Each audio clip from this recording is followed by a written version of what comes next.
Financially raw, real, authentic wisdom with Lawrence Oberholzer from Retire Rich and Happy. Welcome back. We're going to talk about how not to overspend this festive season. I think we've all made this mistake. We go through the festive season and we always convince ourselves, goodness, we can bullshit ourselves. We always convince ourselves, but I've had a long year. I deserve to be treated. It's not going to be that bad if I do this or I do that. So how do we make sure that we don't overspend? Because then we start the new year with all our New Year's resolutions, but we are 10 steps backwards, and then we don't get that kickoff for the new year as well. So let's talk about a few of these tips. So the first one, I'm going to jump in with Black Friday. We all know this fad that has blown over from the US that came to South Africa's shores, and now all of us can't wait for Black Friday to happen because of all the savings. And that's something I've never understood. Our more beautiful gender always use this. They buy a dress for 2,000 Rand, but they tell us that they've saved 1,000 Rand because it was 3,000 Rand. And it isn't. You've still spent 2,000 Rand. You didn't save 1,000. You still spend 2,000 Rand. And that's sort of what happens with Black Friday as well. You buy stuff that you don't need with money that you can't afford because you are saving 50% or you are saving 30%. So how do we make sure that we don't overspend over Black Friday? So the first thing that I want to chat about there is when you do use Black Friday, because you can use it to your advantage, is be prepared. I think I did a Google search. I think Black Friday this year is going to be on the 26th of November is going to be Black Friday. So do some research beforehand and be prepared. What do I mean with being prepared? The first thing is make a list of the things that you are planning to buy. Gifts that you want to buy, things that you want to go purchase on Black Friday. It doesn't just have to be Christmas gifts. You might be in the market to buy a new TV or something, and you have planned for it. You've put it in your CapEx for those of us who are on the coaching. You've put it in your CapEx. You have the money available, and you are in the market to buy a TV. So the first thing you need to do is make that list of what you want to buy. And once you have your list, you must have the discipline to not spend or buy anything that is not on your list. So it doesn't matter if it's 80% off. If it wasn't on your list that you prepared, then you do not buy it, because that means it wasn't important enough for you to have on the list, so you do not need it. So you don't buy, it doesn't matter how big the discount is. The second thing is, once you have your list, you start doing your price checking now. So let's look at the TV analogy. So let's say you are looking for a Samsung 51 inch, I don't know what the size is, 56 inch, 57 inch TV. If you have that on your list, go onto Google, go onto Takealot or any of these sites and go and check what the price will be currently for that TV, so that you have a base price to work off of. Because what happens is we don't look, then we go onto it on Black Friday and they say it's 20% off, but you don't know because you have nothing to compare it to. So get the prices that they are now, and then on Black Friday, when you do go do your shopping, you have something to compare it to really see, is it really 50% off? Is it really 20% off? Or is it actually 10% more expensive just with a big sticker saying it's 50% discount? And don't do it the day before or the week before, because don't think these guys are stupid. They won't just increase the price that day and say it's a discount. They will start a week or two before and slowly increase the ticket price and then show you the discounted price on Black Friday. So do your planning about a month in advance to make sure that you don't overspend. And when you are on Black Friday, you have your list of prices so that you can compare and see what the discounts is. So that's the first thing. Be prepared. Don't just wake up on Friday morning of Black Friday and jump or go to the stores and think of what you want to buy. Be prepared beforehand. Secondly, if at all possible, do not go to the shops. Stay at home, buy online, and do all your purchases through one of the shops that do delivery. There's a couple of reasons why I say don't go to the shops. The first one and the most important one is temptation.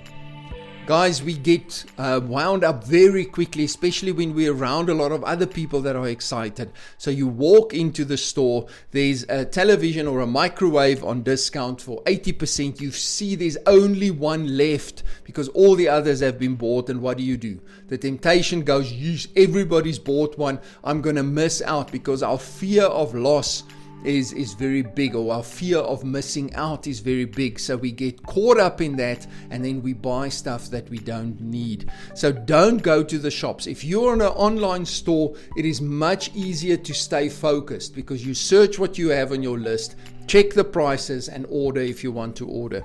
Okay. The second one that's important, why I say don't go to the shops, is understand the time investment involved in walking around in the shops. If you go on a normal day, the Thursday or the Wednesday, and you go and buy a TV, it might only take you 15 minutes in and out. But now on Black Friday, there's this rush of people, and now it's going to take you an hour and 15 minutes to get in and out. So look at that time investment, because time is money. Look at what you are earning per hour and see how much extra it's going to cost for you to be in the shops for that hour. And sometimes if you take that into account, that time investment that it costs you, it is really not that big of a discount, because you're spending hours and hours and hours standing in queues, walking around in shops, searching for that discount. But actually that time is costing you more than what you're saving on the Black Friday. If you do have to go to the shops, limit your trips and the amount of stops that you make. Again, from a time perspective, and again from a temptation perspective. If you have to go to a lot of different shops, the temptation becomes bigger and bigger to buy something that isn't on your list. Okay, so that is the Black Friday. If you have any other tips around Black Friday, ways that you have made or saved more money, you're welcome to share that with us, and I'll share it with all the listeners. Or if you have any questions, you're welcome to give us a shout out. Also, please follow us on Facebook, Retire Happy. You can follow us on our YouTube channel. All of these shows get put onto YouTube in a video format, so you can see me talking as well. And you can go back and go see any of the shows that we've done on any of the topics. You can search for Financially Raw, or you can just subscribe to our channel, I Retire Happy. And then also, you can follow us on Instagram, I Retire Happy. So yeah, it would be great if you guys support us, and also share these videos with as many people as possible, because the more you like, the more you subscribe, the more you share, the more people see this content. So that is something that is very important to us. Okay, so we spoke about Black Friday. Let's go on to the next one. Tip number 2, don't go overboard with gifts. Guys, we tend to go overboard with the gifts that we give people, especially our children. But when we spend on Christmas gifts, remember, it's not so much about the gift. And I'm gonna ask you a question, and then just have a think about this. The question is, think back to last year or last Christmas. What did you get for Christmas last year? And if you're really honest with yourself, you probably had to really think if you could even remember what you got for Christmas last year. And when I did this preparation, I had to really sit down and go through and think about it. What did I get for Christmas? And it just shows you that the actual gift is not really that much of an importance. What is important is the time that you spend with your family, the things that you do with your family and your loved ones. And the other question is, think about what you gave your family or your children or your loved ones, your wife, your girlfriend. What did you give them for Christmas? And again, you probably will have to really dig into that memory banks to try and figure it out. Now, if you cannot remember what you got for Christmas, I promise you they can't either. So we need to stop exaggerating the importance of the gifts that we give. I'm not saying don't give a gift. I'm not saying don't put any thought into it. But a very well thought through gift, even if it's not that expensive, means so much more than just an expensive 6,000 Rand Xbox or something that you give someone. We must stop exaggerating the importance of those gifts. Some of the gifts that I remember the best, some of the gifts that I've received in my life that meant the most to me was small gifts that my children made themselves and gave to me. I still have some of them up in my bar, some of them in my room, and it's such simple things that they did, which meant much more than the other gifts that cost thousands of rands. So don't go overboard with the gifts.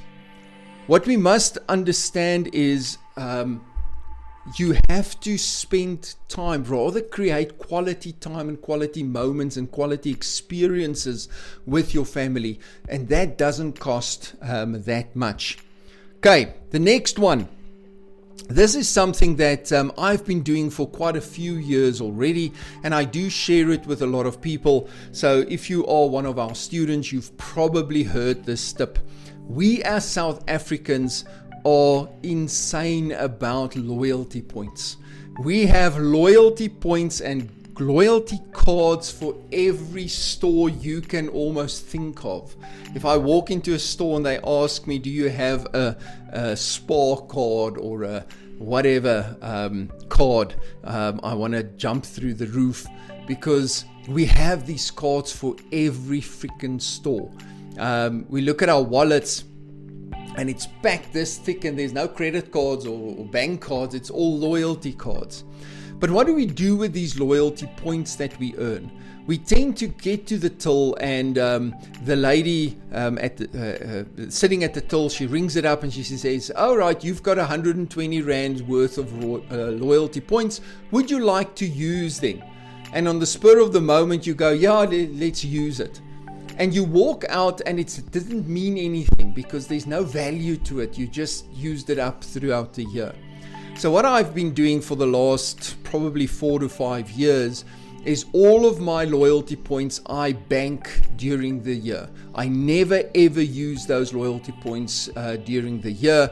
And then at the end of the year in December, I use those loyalty points to buy gifts for Christmas. So last year, 2/3 of all the gifts I bought for Christmas, I bought with loyalty points. Whether it's my e-bucks, whether it was my Dis-Chem points, it doesn't matter. I spent only 1/3 of the money I spent was out of my pocket. The rest was all done through loyalty points. So don't underestimate that as well, because it really does build up if you let it build up. And I know it's a little bit late now for this year because we are already in the middle of October, but you could already start now and start building up loyalty points for next year. Okay, I've got a message here from Fricky. He says the biggest mistake people do is to start spending the end of December's paycheck already when they get it on the 15th of December. We only start touching that money after Christmas and take it as a normal month. We even transfer it to another account that we do not have a card for it, so it's difficult to get hold of. Maybe this will help someone. Yes, Fricky, that is such good advice. And I'm sure a lot of people have fallen into that trap because you get paid so early in December, and then we assume that that's now the month, and then you start in January, the money's done and you're only in the second day of January, so then January does become a very, very, very long month. So what Frikkie mentions there, which is very important, is we even transfer it to another account, because once it's sitting in your account, it does create the temptation of spending that money on something, because in your subconscious you feel like there is enough money in your account, because you're not thinking about what that still has to pay. So it would be good if you transfer it, and then when Christmas is done, then transfer it back. We call it your lifestyle account. It goes back into your lifestyle account, and your debit orders, etc., can go off that account. Okay, then the next one. This is something in general, and not just over the festive season, but have a proper shopping list whenever you go to the store, especially from a grocery shopping perspective. There is so many shopping list apps that you can now download on your smartphone. We use one called Bring. You are welcome to go onto the Play Store and go get it. That app, what it does is each of the people in the family can download that app, and they can share that shopping list with each other. So whenever one of the people in the family group puts something on that list, everybody can see it. And we are quite strict with that. If it is not on Bring, it doesn't get bought, because then it wasn't important enough. So if I stop at the shop, I buy whatever's on Bring, and then I go home. If it's not there, then I don't buy it. And when you get home and the kids go, but why didn't you buy milk, or why didn't you buy cornflakes? Well, then it wasn't important enough for you to put it on Bring, so now you can wait until the next time I go to the shop. What that does is it disciplines you in only buying what you need. But even if you don't have an app, whenever you have to stop at the grocery store, don't go in if you don't have a list of what you need to buy, because we overspend on that groceries by 20-30% every time if we don't have a list. Because as you're walking through, your mind is searching the whole time for potential things that might be needed at home. Because you don't have a list to guide your mind, you'll start thinking, oh, I wonder if we do still have peanut butter at home. I think we might be short, let me take one.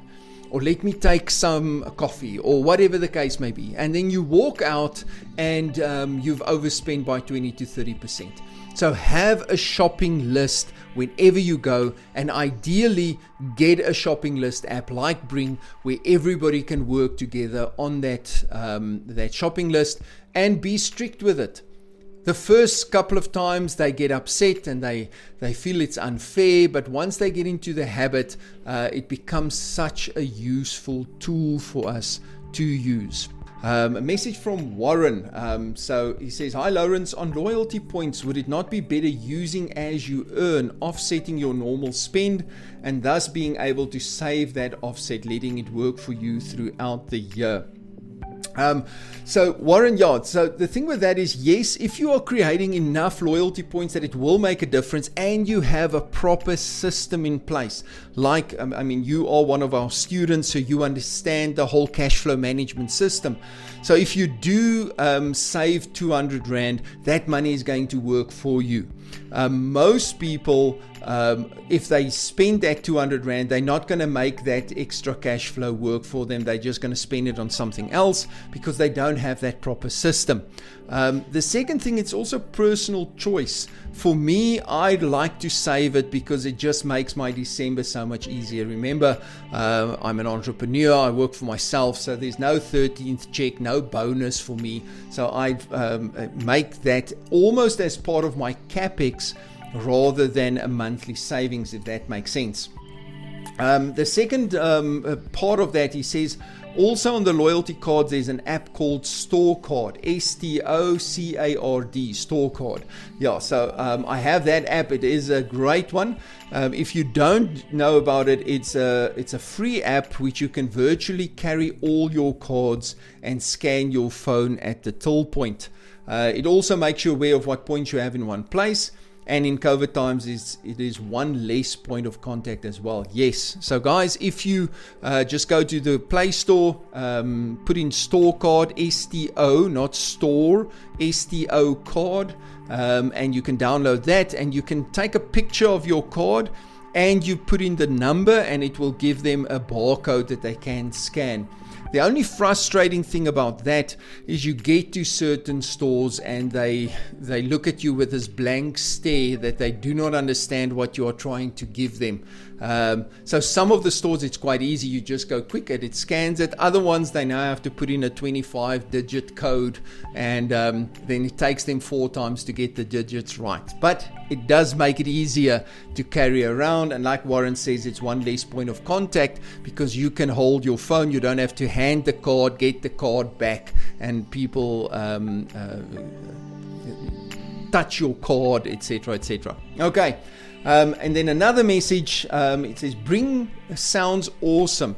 You don't know how many times my wife buys stuff that we already have. I think we all can attest to that, especially stuff that goes off. Yes, like cheese and milk and those kind of things. We get into trouble with those kind of things, and then we waste. So that shopping app is amazing, and it's also about how disciplined you are when you do use that shopping app. It's no use having it, but then you still walk in and just buy whatever you want. We have to all commit to using that. Okay, so let's continue with our topic, how to not overspend. Number 5, eat before going to the shops. Okay, so it sounds silly, but it's such an important thing, because this is what happens. We get up in the morning, we decide we're going to go to the shops, we're working on the budget, and then we get there, and about 20 minutes after we're there, the kids start going, I'm hungry. And then everybody's hungry. And then what do? You decide, well, we'll go to the Wimpy because it's not going to be that expensive. But you walk out and it's 600, 700 Rand later. And that's over and above what you're spending in the shops as well. By just making sure that everybody's eaten something before, put a bag and with some cold drink in or something and a snack, and go to the shops. Don't eat out while you're at the shops, because every time you go, it's 500, 600 Rand extra, and before you know it, you're spending 2,000 Rand just on eating out when you went shopping. This is one of the big areas when we work with our students and we do the strategic expense planning with them. One of the biggest areas that people are surprised is how much money they spend on eating out and takeaways. Without fail, once we get that set back, the thing they tell me is, I couldn't believe how much money we spent on takeaways, because we think every Friday has to be takeaway day, and then it's 600 Rand every Friday, and before you know it, you've spent 2 grand the month just on takeaways. And we'll get to that again as we go through. Okay, so eat before going to the shops, especially if you have children. Make sure that they've eaten something. Okay, number 6, plan your festive days activities in advance, or the holiday activities in advance. So don't just wake up one morning and decide we are now going to Happy Island. I don't even know if they're still open, but we are going to this place, and now suddenly it costs you 700, 800, 900 Rand. You only get there at 10, 11 in the morning because you decided that morning, so you're not getting the full value of it. Plan it in advance, because if you've planned your holiday in advance, firstly, you can then be more in control of your budget, of what these things are actually going to cost. And secondly, you will be prepared, which means you'll enjoy it more. You'll enjoy it more with the kids because everything will be ready. You'll get there early and you can really enjoy the day with them. So plan those festive day activities throughout the beforehand, so that you don't just get up in the morning and then have to figure out what you're going to do. Okay, the next one, and I know this is something that a lot of people, they sort of dismiss, and we've spoken about this in one of the earlier points, is look at creating personalized gifts for the people that you care about. Like I said earlier, some of the gifts that's made the biggest impact on me and that's meant the most to me is gifts that my children made themselves and gave me. Because just that effort shows care, it shows love. So don't dismiss making personalized gifts. Like I said earlier, you can barely remember what gift you got last year. But a personalized gift is something that always stays with you. And it's so much cheaper and less expensive to make a personalized gift for somebody. Okay, the next one. Have a budget meeting with your family. Guys, this is something we need to start doing, especially I think it's something that we as men need to work on as well, is our communication with our family regarding our financial position. We need to start talking about where we are financially. So you need to look at yourself, and if this is your wife's job or your partner's job, that's also fine. But you need to become the Minister of Finance, and you have to do a mini budget meeting before you go into the festive season. Make sure everybody understands where you are financially at that point, what is available to spend, and then make a decision on what you are going to spend that money on. So how much of the money that you have available is going to be spent on gifts? How much is available for activities, going away? How much is available for just general spending? So that everybody is on the same page. Do not underestimate your children's understanding if they know what's going on. Kids don't get their way and then they get upset and it's unfair, but it's because they don't always understand where everything fits in. So it's important that you start communicating. And that also teaches them that if they want more of one thing, they have to maybe give up a little bit of the other thing. Give you an example. So if we have a specific budget and the kids want bigger presents, then obviously there's not going to be that much money for activities. So there will be less activities during the holiday. So they'll have to stay home and keep themselves busy. If they want to do more activities, there's more things that they want to do, go and see, then the gifts are not going to be that expensive. So people need to understand that everything in life is about a trade-off. You can have anything you want in life as long as you're willing to pay the price. So if you are willing to trade off one thing for a little bit more of the other, it teaches you that lesson. So make sure the kids understand and also give them the choice.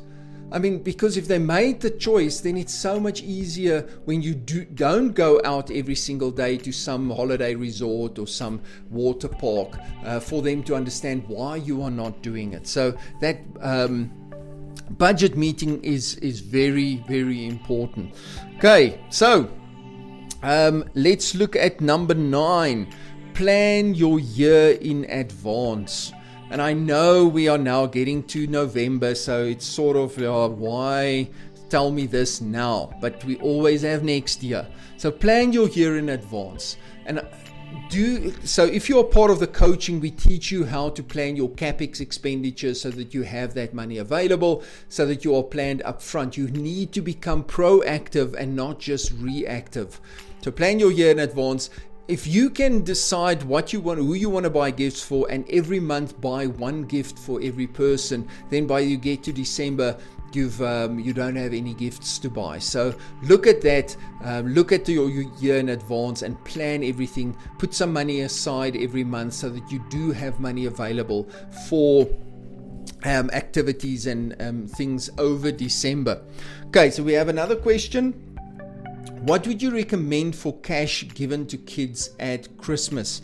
So, Warren, I'm going to get to something now regarding cash. So I'll get back to that question once we get to that part. It's actually quite an important lesson to learn our kids as well. So let's go through some of the other points. Another one is especially in big families. Some families, it's only the the household that comes together over Christmas. Some families believe everybody from the family gets together, and suddenly there's like 20 people, and then we have to try and buy gifts for everybody. What also happens is everybody says, no, you don't have to get us gifts, and then you're the only person who hasn't bought a gift, and then everybody looks at you funny because you're the one that's not in the Christmas spirit.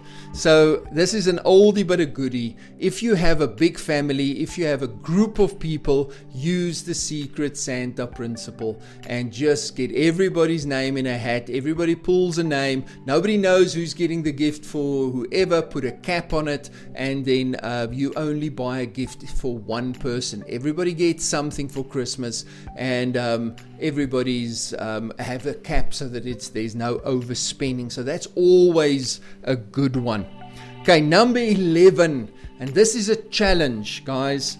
I want you to not spend any money on takeaways in December. So try not to go out and buy takeaways once. Now, I know most of the time this is not completely practical. But again, the amount of money we spend on takeaways is astronomical. So try and stay away from that. What we do, and I know now the moms are going to all be upset with me because they usually make the food, and then they say, but I never get a holiday. So even when it's Christmas, even when it's the festive season, I still have to cook and clean and whatever. So what we do over Christmas is everybody in the household gets a chore. So there's a list of chores, and everybody's responsible for one of those chores, either for a couple of days and then it rotates, or every week and then it rotates. So that's the first thing. So every person has the opportunity to cook for an evening or cook a meal or whatever the case may be. And now you can say, but my children are still small. I can't get them to cook a meal, but you can already start getting them involved in deciding what to make, helping out, and it's a nice time to spend with your children as well. But try to stay away from the takeaways. Here's the thing, a lot of people say, yeah, but if I go to KFC and I buy a bucket and I buy some, I don't even know, I never buy KFC, so I don't know a zinger meal.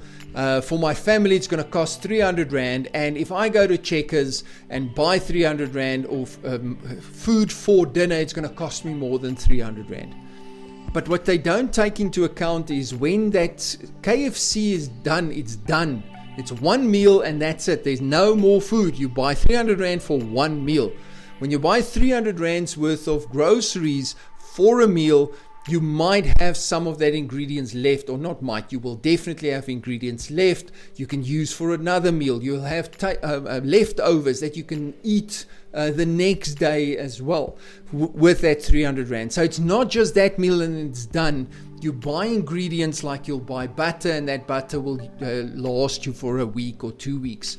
So it is always much cheaper to buy the ingredients to go and make the food than going and taking or getting takeaways. Okay. Number 12. Plan your menu up front for the week. So this is something when I was still a young boy and a young man, and I worked for a company called Housewares where we did direct sales. We went out and we went on to field trips. We were like 5 young guys that had to work on a shoestring budget and all have to eat. We learned this. What we do is the first day we sit down and we create a menu for that week in advance. Once we have that menu, we then calculate what ingredients we need to make that menu, and then we go and buy that. You would be amazed how far you get with a little money if you just do a little bit of planning up front and get your menu set out and only buy what you need for that menu. Okay, I've got another comment for Warren. I'm running out of time again, and I've got about 3 more points, so we'll go over a little bit just to finish. Warren says the other way to do a Secret Santa type arrangement is a gift lotto. where all the gifts are capped at a certain price range. As people arrive, they take a number out of a hat. At present time, people choose their gifts in order. They pick a gift off the table and unwrap it. They can either keep it or they can swap an unwrapped gift from someone who has already gone. It is a lot of fun. Yeah, it does sound like a different twist on the Secret Santa. It could actually be quite fun. Just don't let them unwrap it first and then start swapping out, because that might offend a few people. But yeah, that sounds like a lot of fun. Thanks for that tip, Warren. Okay, number 13. Take some time when you go do shopping and use cash to do your shopping. Now, I know the security risks. I'm not saying walk around with 10,000 rands cash in your wallet the whole time. But do go out once or twice, take your kids with, and buy the things at the store with cash. You will be amazed at the different feeling when you have to stand there and count out 1,500 rand or 2,000 rand for some groceries instead of just swiping a card. Banks make it easier and easier for us to spend money, and they do it by disconnecting us emotionally from the actual act of spending the money. Because the more disconnected we become from the act of spending, the easier it is for us to overspend. I mean, you stand at the till and you just swipe your card. It is no emotional effect. You're disconnected from that. But if you stand there and you have to go and count out the cash, completely different scenario. So just sit and go and do some shopping in cash and just get that feel again of what a 2,000 rand feels like, what 3,000 rand feels like. It makes a huge difference. Then we have the envelope budget. This is also an oldie but a goodie. If you want to, you can take money for each person's budget, put it in an envelope, and you know this envelope is for my son, for his gifts, and you use that money for his gifts, and when it's done, it is done. So the envelope method. To get back to Warren, would you recommend for cash given to kids at Christmas? I would look at that when they are a little bit older. Where they can then go and decide what they want to do with that money. As part of that, I would also teach them the option of saying, listen, you have this cash available.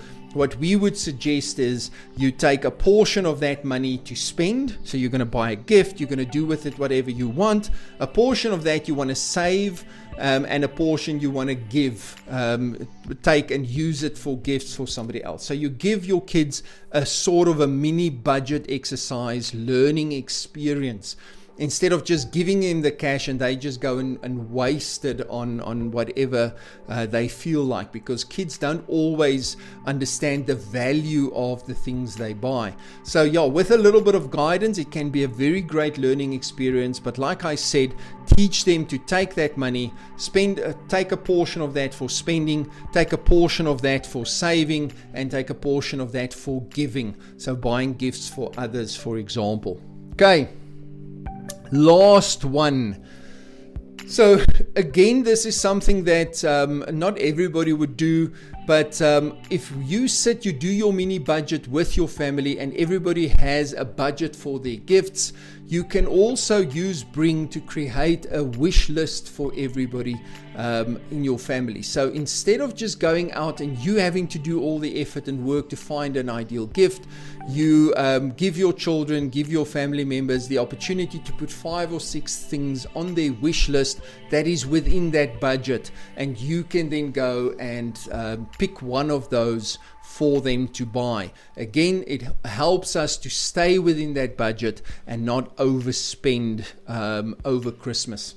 Guys, It was really good spending some time with you alone today, having some good music, and I wish you all well. We are going to talk a little bit more about the festive season as we get closer and closer to it, but I hope that some of these tips have helped you and gave you some ideas to make sure that you don't overspend. You don't want to start 2022 on the back foot. Make sure you are prepared, make sure everything is planned for Christmas or for the festive season, so that you start the new year on the front foot and not on the back foot. Okay, guys, thank you. Have a great weekend. I look forward to chatting to you again next week. Same time, same place. Hi guys, Lawrence here. Thanks for watching this video. I hope you found it informative and you got some benefit out of it. Please add in the comments any questions you might have or any other topics that you would like me to talk about. Please subscribe to our channel, hit the bell button so that you can get notified of any new videos that we post so you don't miss anything. Thanks guys, see you around.